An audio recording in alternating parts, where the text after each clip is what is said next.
छठवां प्रश्न है y बराबर कॉस कोष्टक के अंदर x माइनस पाई अपान 4 दिया हुआ है। ठीक है, चलो इसको हल करते हैं।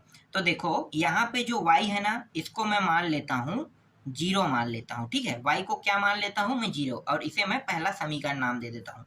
तो y की जगह पे मैं 0 रखूंगा तो ये 0 हो जाएगा, और ये हो गया कॉस x माइनस पाई अपान ये 4 हो जाएगा। ठीक है, ठीक। अब यहाँ पे देखो, यहाँ पे 0 है और ये जो मान है ये कॉस में है। तो अगर ध्यान दे कि त्रिकोणमिति सारणी में कॉस के कितने अंश में 0 प्राप्त होते हैं, 90 अंश में। तो इसके जगह पे मैं क्या रख सकता हूँ, 90 अंश रख सकता हूँ। तो ये हो गया कॉस 90, और 90 को मैं कैसे लिख सकता हूँ, पाई अपान 2 लिख सकता हूँ। बिल्कुल लिख सकता हूँ, पाई अपान 2 का मतलब 90 ही होता है, क्योंकि यहाँ पे पाई अपान 4 दिया, तो इसको भी मैं पाई अपान 2 के रूप में 90 अंश को लिख लेता हूँ। तो ये हो गया कॉस 0 का मान आ गया कॉस पाई अपान 2, मतलब कॉस 90। ठीक है, और ये रहा कॉस x माइनस पाई अपान 4। ठीक, यहाँ भी कॉस, यहाँ भी कॉस, दोनों में कॉस होने के कारण क्या हो गया, कट गया। पाई अपान 2 x माइनस पाई अपान 4 यहाँ पे बचा है ना। तो चलो आगे हल करते हैं। तो यहाँ पे पाई अपान 2, इसको मैं इस साइड ले आता हूँ, तो ये माइनस से क्या होगा, पाई अपान 4 दूसरे साइड में आने के कारण प्लस हो जाएगा, और यहाँ पे बचेगा सिर्फ x। ये हो गया 2 एकम 2 और 1 3, 3 पाई अपान 2 दूनी 4। ठीक है, 3 पाई अपान 4 यहाँ पे x का मान हमें प्राप्त हुआ। ठीक, अब मैं यहाँ पे त्रिकोणमिति नहीं कहेंगे, सारणी कहेंगे सीधा। ठीक है, तो y जो है हमारा क्या हो गया, y का मान जो है उसका फलन है ना, तो फलन के लिए सारणी निकाल लेते हैं। ठीक है, तो चलो सारणी निकालते हैं। तो लिखो यहाँ पे फलन y बराबर कॉस x माइनस पाई अपान 4 की सारणी। ठीक है, देखो सारणी जो है ना, रेखा जो मैं बना रहा हूँ इसको मैं पेन से ही बना रहा हूँ। आप लोग ना जब भी इसे रेखा को बनाओगे ना, तो आप लोग स्केल की सहायता से बनाना। ठीक है, इस तरीके से, और ये रहा इस तरीके से। यहाँ पे x, फिर 0 अंश, हर एक को 45 अंश के अंतराल दे देते हैं। 45 दूनी कितना हो गया, 90, फिर 45 प्लस करेंगे 90 में तो 135 अंश, 135 में फिर 45 प्लस करेंगे तो 180 अंश हो जाएगा। 180 अंश में फिर 45 प्लस करेंगे तो कितना आ जाएगा, 225 आ जाएगा। 225 में 45 करेंगे तो 270 हो जाएगा। 270 में 45 प्लस करेंगे तो 315, और 315 में 45 प्लस करेंगे तो 360 अंश हो जाएगा। ठीक है, इस तरीके से 360 का सारणी तैयार हो गया। ठीक, अब यहाँ पे देखो, यहाँ पे क्या दिया है, कॉस में दिया है ना, तो कॉस x माइनस पाई अपान 4।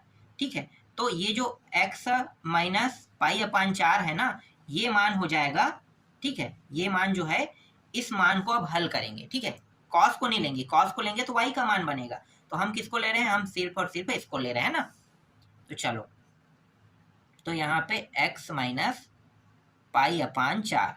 देखो पहले मैं क्या करूंगा, ये जो 0 है x की जगह पे रखूंगा। ठीक है, 0 अंश अगर मैं x की जगह पे रखूंगा तो ये 0 हो जाएगा, तो बचेगा क्या, माइनस पाई अपान 4। और पाई अपान 4 का मतलब कितना होता है, पाई अपान 4 का मतलब कितना होता है, देखो पाई का मान 180 अंश, 4 से भाग दे दो, 4 एकम 4, और ये 4 के पहाड़ कितने बार में कटेगा, 4 चौक 16, 2 शेष बचा, 2 और 0 कितना हो गया, 20 हो गया, और 4 पंचे क्या होगा, 4 पंचे 20, तो 45 अंश हो जाएगा। ठीक है, तो इसका मान कितना है, 45 अंश, और ये किसमें रहेगा, माइनस में, तो ये माइनस 45 अंश आ गया। ठीक है, अब मैं क्या करूंगा, x के मान को 45 रखूंगा। तो देखो ये जो है ये खुद 45 अंश है ना, पाई बाई 4 का मतलब क्या है, 45 अंश, और यहाँ पे देखो ये 45 रखूंगा तो ये प्लस है, ये माइनस कट के क्या हो जाएगा, 0, तो यहाँ पे 0 प्राप्त होगा। ठीक, अब मैं 90 रखता हूँ और ये 45 को घटाऊंगा तो कितना आएगा, 45 अंश आएगा। फिर मैं 135 रखूंगा, उसमें मैं 45 घटाऊंगा तो 90 अंश आएगा। फिर 180 रखूंगा, उसमें 45 घटाऊंगा तो 135 अंश आएगा। फिर 225 रखने पर 45 घटाने पर 180, 270 रखने पर 45 घटाने पर 225, 315 रखने पर 45 घटाने पर 270, और 360 रखने पर 45 घटाने पर 315 हमें प्राप्त होगा। समझ में आ गया? ठीक। अब यहाँ पे मैं y के मान को रख लेता हूँ। y का मान क्या है? cos x माइनस पाई अपान 4, यही है। बिल्कुल, ये मान रख लेते हैं। ठीक है, चलो अब हल करते हैं यहाँ पे। तो देखो यहाँ पे y बराबर cos x माइनस पाई अपान 4 है ना। तो ये जो x माइनस पाई अपान 4 का मान अब क्या रखेंगे? ये मान रखेंगे, 45 रखेंगे। ठीक है, माइनस 45। तो ये y का मान हो जाएगा y बराबर cos माइनस 45 अंश, क्योंकि ये पूरा मान जो है इसके मान, देखो इसके जगह ये जो है हमने हल किया ना, तो इसके जगह पे पूरा हम क्या रख सकते हैं? माइनस 45 रख सकते हैं। बिल्कुल, देखो ना क्या है, माइनस 45 आया है ना पहले में। तो ये इसका जो मान है जब 0 अंश हुआ तब ये हमें प्राप्त हुआ। इसका मतलब ये है कि इसके x माइनस पाई अपान 4 की जगह में हम माइनस 45 रखेंगे। तो माइनस 45, इसका मतलब क्या है कि y का मान जो है वो cos 45 अंश होगा। अगर देखो माइनस जो है cos और सेक में लगता है तो वो मान किस में प्राप्त होगा? प्लस में प्राप्त हो। जैसे कि यहाँ पे cos 45 है, अगर ये साइन में होता तो आगे में साइन आ जाता है ना, टेन में होता, कॉट में होता और कोसेक में होता तो आगे में साइन आ जाता। जबकि कॉस और सेक में ऐसा नहीं होता है। कॉस और सेक में माइनस अंदर में होने पर भी ये प्लस में ही प्राप्त होता है। तो कॉस 45 अंश का मान कितना होता है? 1 अपान करनी 2, इतना ही प्राप्त होगा। बिल्कुल, 1 अपान करनी 2। तो करनी 2 का मान आपको पता है? नहीं पता है ना। चलो मैं यहाँ पे निकाल के बताता हूँ करनी 2 के मान को कैसे निकाला जाता है। ठीक है, यहाँ पे साइड में बता देता हूँ मैं आपको। देखो यहाँ पे 2 मैं इस तरीके से लिखूंगा। ठीक है, करनी के मान को ही निकालने के लिए स्पेशल इस तरीके का हम उपयोग करते हैं। तो देखो ये 2 है, तो हम ऐसा कोई संख्या लेंगे जिनका पहाड़ा हम उतने ही बार पढ़ेंगे जिससे हमें 2 से ज्यादा मान प्राप्त नहीं होना चाहिए जब उन दोनों का गुणा हो तो, है ना। जैसे कि 1 का पहाड़ा अगर मैं एक बार पढ़ूंगा, ध्यान देना, 1 का पहाड़ा अगर मैं पढ़ूंगा सिर्फ एक ही बार पढ़ सकता हूँ, तो दोनों को गुणा होने पर कितना आएगा? 1 आएगा। 2 का पहाड़ा अगर मैं 2 बार पढ़ता हूँ तो कितना आएगा? 4। 3 का पहाड़ा 3 बार पढ़ूंगा तो 9 आएगा। तो देखो मैं इनमें से किस मान को ले सकता हूँ? 1 को ले सकता हूँ। क्यों? क्योंकि अगर मैं 2 को लेता हूँ तो 2 का पहाड़ा जब मैं पढ़ता हूँ 2 बार तो 4 आ रहा है। तो ये जो मान है ये तो 2 है ना। तो हमें 2 से ज्यादा नहीं लेना है, तो 1 का पहाड़ा हम एक बार पढ़ेंगे। तो 1 के पहाड़ा को मैंने एक बार पढ़ा, ठीक है, तो कितना आया? 1 यहाँ पे आया। कितने बार गया? 1 बार गया। ठीक है, घटा दें, घटाने पर यहाँ पे 1 बचेगा। अब यहाँ पे डायरेक्ट 2 जीरो उतारा जाता है। ठीक है, 2 जीरो ही उतारना होता है इस ट्रिक में हमेशा। अगर कोई संख्या पीछे में ना दो, देखो इसके पीछे में कोई संख्या नहीं है, तो डायरेक्ट क्या उतारना है? 2 जीरो उतारना है। ठीक है, जैसे यहाँ पे मैंने उतारा। ठीक, यहाँ पे ये 1 है, 1 बार गया है, इसको जोड़ के क्या कर देंगे? जोड़ के हल करेंगे। तो 1 और 1 हो गया, 2 हो गया, नीचे वाले में 2 बन गया। ठीक है, अब ये 2 तो बन गया है। अब यहाँ पे मैं क्या संख्या लूँ जो 100 से ज्यादा ना हो? तो मैं यहाँ पे 4 लूंगा। ठीक है, देखो 4 का पहाड़ा 4 बार पढ़ना है और आगे में क्या करना है? ये 4 जो था ये है ही नहीं था ना, बस 2 बस दिखाई दे रहा था। तो मैंने 4 का पहाड़ा 4 बार पढ़ा और 2 को क्या कर देंगे? इस तरीके से आगे में ले लेंगे। तो 1 तो 24 बन जाएगा गुड़ी 4। ठीक है, 24 गुड़ी 4 बन गया ये। तो देखो कितना होगा? 96 हो जाएगा। ठीक है, तो ये 96। ठीक, ये 24 हो गया, 24 यहाँ पे आ गया, 4 बार हमने पहाड़ा पढ़ा, ये आ जाएगा। और हमने 2 शून्य लिए इसलिए यहाँ पे दशमलव लग गया है। ठीक है, क्योंकि कुछ भी संख्या नहीं था तो दशमलव लगाने के बाद 2 शून्य लिया, उसके बाद कितने बार गया? 4 बार।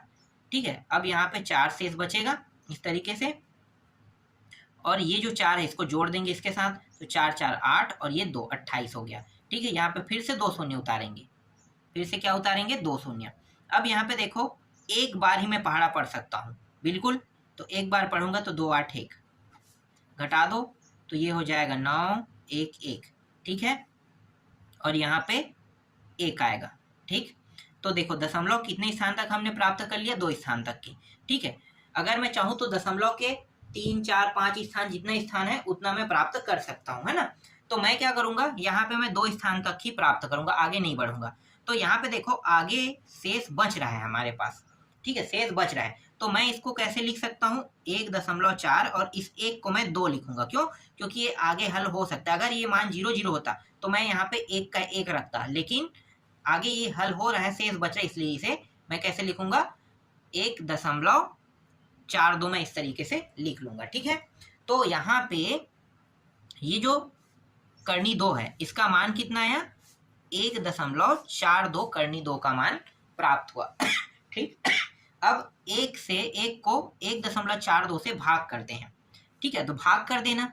ठीक, तो भाग करोगे तो 0.70 आएगा। कितना आएगा देखो, भाग करने पर मैं वैसे ही बता देता हूँ, 0.70 आएगा। लेकिन इसके पीछे में शेष और बच रहा है ना, शेष और बच रहा है, तो 0 की जगह में क्या हो जाएगा 71। तो मतलब मैं इन दोनों को अगर मैं भाग करता हूं तो कितना आएगा, तो इनका जो मान आ रहा है वो 0.71 आ रहा है। कितना आ रहा है 0.71। तो यहाँ पे मैं रख लेता हूँ 0.71। ठीक है, 70 था लेकिन एक क्यों हुआ ये, क्योंकि अगर कोई मान शेष बचेगा ना तो वो एक बढ़ा के हमें क्या करना होता है, लिखना होता है, इसलिए 0.71 आ गया। ठीक, अब ये 0 रखेंगे तो ये पूरा मान 0 हो गया। ठीक है, cos 0 का मान कितना होता है 1 होता है। फिर 45 अंश में फिर यही मान आएगा 0.71। ठीक है, फिर 90 अंश रखेंगे, 90 अंश में कितना आता है 0 आता है ना, तो 0 रखेंगे इसके जगह पे। ठीक, फिर 135, ये माइनस वाला लाइन चालू हो गया, ये माइनस रहेगा, ये माइनस रहेगा और ये भी माइनस रहेगा। ठीक है, पीछे से लिख सकते हो 0.71 लिख लो, फिर इसके बाद क्या है -1 है। ठीक है, फिर 0.71, फिर ये जो मान है ये प्लस में आएगा, फिर 0, फिर अंतिम मान कितना है 0.71, इस तरीके से। ठीक है, पीछे पीछे वाला तरीका अगर आपको पता है तो मैंने वही तरीका उपयोग करके इसे भर दिया। ठीक है, ठीक, अब ग्राफ रेखा बना लेते हैं। ग्राफ रेखा जो बनाना है वो ग्राफ पेपर में ही आपको बनाना होता है, लेकिन हमारे पास ग्राफ पेपर तो है नहीं, तो हम क्या करेंगे, आपको नॉर्मल इसी पे ड्रॉ करके बताएंगे। जब भी 1 मिनट, ये हवा से उड़ रहा है ना। ठीक है, देखो जब भी आप पेपर हॉल में बैठे रहोगे तो आप लोग ग्राफ पेपर मांग लेना। अगर सर ग्राफ पेपर नहीं दे रहा है तो ऐसे ही बनाना, लेकिन बोर्ड पेपर में ग्राफ पेपर बहुत जरूरी है। ठीक है, ये तो नॉर्मल पेपर है, मतलब नॉर्मल परीक्षा है 11वीं।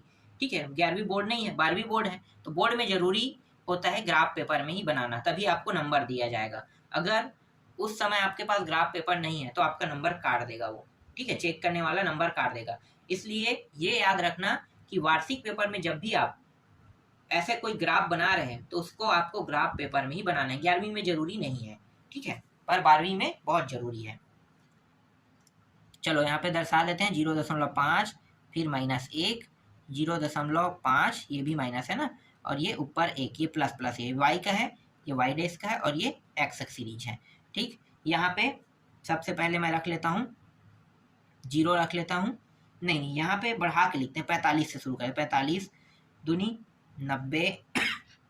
ठीक है, और चाहे तो हम इसे 90 से भी शुरू कर सकते हैं, चलो कोई बात नहीं, ऐसे ही कर लेते हैं। फिर 135 हर एक में बढ़ा के लिख रहे हैं, 135 के बाद 180, 180 के बाद 225, 225 के बाद 270, 270 के बाद 315 और ये रहा 360। ठीक है, तो ये जो है ना, ये ऊपर वाला, ये वाला पूरा नंबर मैंने यहाँ पे क्या कर दिया, लिख दिया। ठीक है, देखो ये और ये अभी क्या कर रहे हैं हम लोग, तुलना कर रहे हैं, इसको और इसको। ठीक है, ये पहला और ये अंतिम को तुलना कर रहे हैं। ठीक, तो देखो 0 में 7.1 से शुरू होगा। ठीक है, तो 7.1 बोल रहा हूँ, 0.71 ना, तो देखो ये 1 है तो यही आसपास होगा, यहाँ से बिल्कुल, और ये कहाँ तक जाएगा, 1 तक के जाएगा। ठीक है, 1 कहाँ पे जाएगा, 45 अंश में, तो 45 अंश में देखो यहाँ पे है। ठीक है, तो ये यहाँ से शुरू होके यहाँ तक गया। ठीक है, इसके बाद देखो 0.71 90 अंश में 0.71 में जाएगा और 135 में कितना हो जाएगा, 135 में 0 आ जाएगा, है ना, तो 90 यहाँ पे है, तो ये वापस इस तरीके से यहाँ तक के वापस आया। देखो 90 अंश में ये और ये वापस आ गया और 135 में क्या हो जाएगा, 0 आ जाएगा, तो यहाँ से ये 0 को टच कर देगा, इस तरीके से ग्राफ टच कर दिया। देखो उसके बाद क्या है, माइनस में चला जाएगा, तो माइनस वाला लाइन 180 में यहाँ पे है। ठीक है, तो ये यहाँ से यहाँ तक के जाएगा। ठीक है, उसके बाद और वृद्धि हुआ है -1 तक के, तो देखो -1 तक के वृद्धि हुआ है यहाँ तक के। ठीक है, तो ये कुछ इस तरीके से यहाँ तक के आ जाएगा। ठीक है, ये 225 तक के फिर यहाँ पे देखो फिर क्या हो रहा है, फिर घट रहा है। ठीक है, तो ये 270 में यहाँ पे जब आ रहा है तो यहाँ पे इसका बिंदु पड़ेगा 0.71 का, तो ये थोड़ा सा डाउन हुआ और फिर यहाँ पे जाके क्या हो जाएगा, वापस 0 में चला जाएगा। तो इसको फिर से मिला दो इस तरीके से, फिर ये वाला लाइन जो है ये यहाँ से यहाँ तक आएगा। देखो 0.71 का लाइन है ना, यहाँ पे देखो 360 वाला जो लाइन है उसमें 0.71 आ रहा है, तो 0.71 मतलब यहाँ पे ये लाइन यहाँ पे और ये यहाँ पे, तो यहाँ पे जाके ये खत्म होगा। तो इस प्रकार के ग्राफ जो है हमें प्राप्त होगा। ठीक है, ये तो पहला ग्राफ है, इसमें एक और ग्राफ प्राप्त होगा। ये जो ग्राफ अभी प्राप्त किए हैं ना, जो अभी मैंने बताया ये वाला ग्राफ, ये जो है ये है cos x माइनस पाई अपान 4 का है। अब हम क्या करेंगे, दूसरा जो ग्राफ है ना इसके लिए निकालेंगे। ठीक है, दूसरा ग्राफ हम क्या करेंगे, इसके लिए निकालेंगे, इसका और इसका। देखो ये दोनों को अब लेना है, किनको, इन दोनों को लेकर एक और ग्राफ बन रहा है, उस ग्राफ को भी हम बना लेते हैं। ठीक है, तो देखो यहाँ पे आते हैं। अब देखो 45 अंश में क्या होगा, 0.71, तो 45 अंश में क्या हो जाएगा, 0.71 होगा। ठीक है, 45 अंश में, तो ये 45 अंश कहाँ पे है भाई, ग्राफ को देखो,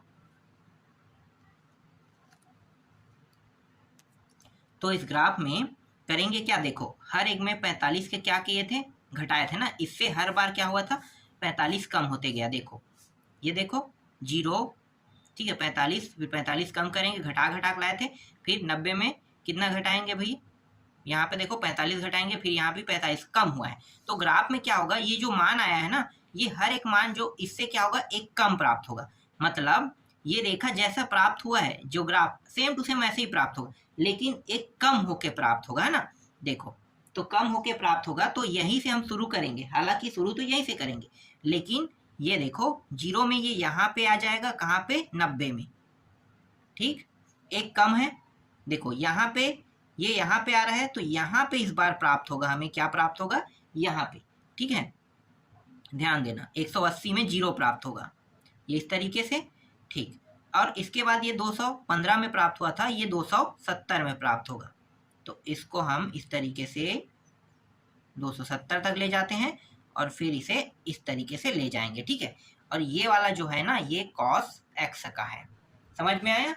ठीक, ध्यान देना यहाँ पे ये दो ग्राफ जो प्राप्त हुआ है, यहाँ पे ये वाला और ये वाला ग्राफ है। ठीक है, ये ऊपर से देखो, ये गया 2 पाई तक के, ठीक है, मतलब 360 तक के गया। लेकिन यहाँ पे देखो जब हम इसका उपयोग करते हैं, ठीक है, इसका उपयोग इसके इन दोनों के साथ, तो यहाँ पे ध्यान देना कि हर एक में क्या हुआ है, इस वाली लाइन में पूरा 45 अंश की मतलब माइनस किया गया, 45 अंश को माइनस कर दिया है। तो देखो 360 में जो आना चाहिए था वो कितने में आ रहा है, 315 में। देखो ये आ गया 315 में प्राप्त हो रहा है। इसका मतलब ग्राफ जो है वो कुछ इस प्रकार से प्राप्त होगा। ठीक, समझ में आ गया। चलो 7वां जो प्रश्न है वो मैं आपको बता देता हूँ। ये प्रश्न आप लोग खुद बना के देखना। y बराबर साइन एक्स दिया हुआ है, एक और मान है, ठीक है, y बराबर साइन 2x है। ठीक है, एक सेकंड यहाँ पे ऐसा लिख देते हैं, साइन 2x। तो दो ग्राफ यहाँ भी बनेगा, जैसे मैंने अभी बताया, एक तो ये साइन एक्स तक मान रहेगा ये वाला, और ये वाला यहाँ पे साइन 2x तक मान रखना है। ठीक है, जब दोनों मान निकाल लोगे तो दो ग्राफ इसी तरीके से आपको क्या करना है, बनाना है। इस प्रकार से ये अध्याय और प्रश्नावली पूरा कंप्लीट हो गया।